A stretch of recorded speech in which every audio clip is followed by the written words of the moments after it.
احيانا الناس بتسأل بتقول يقول لك انا شاطر جدا في الحتة بتاعتي، بس الدنيا مش ماشية، بس ما بكبرش، بس ما بعلاش. في دراسة اتعملت قالت مثلا ان لو حضرتك مثلا بتحب، مثلا انا مثلا في شغلانتي كراجل بتاع تسعير والكلام ده كله، فمثلا شغلانتي انا بحبها.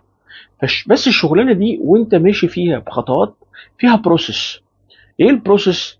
ان انت مثلا بتروح تجيب مثلا الاول حاجه بيجي لك جواب من المالك، وبعد الجواب من المالك ده بيجي لك زي بتاع ده هو بي او كيو، بتحط فيها اسعار. يعني مش هدخلكم في القصه التكنيكال، لكن الخلاصه من الموضوع ايه؟ الخلاصه من الموضوع ان كل شغلانه فيها شويه خطوات رخمه. الخطوات الرخمة دي بتلاقي نفسك دايما انت من كتر ما بتحب الشغلانة بتروح تعمل الخطوات الكويسة بس، او اللي انت بتحبها بس، او اللي انت ليك مزاج فيها، والخطوات الرخمة ما بتعملهاش. تعالوا ناخدها على مثال بسيط.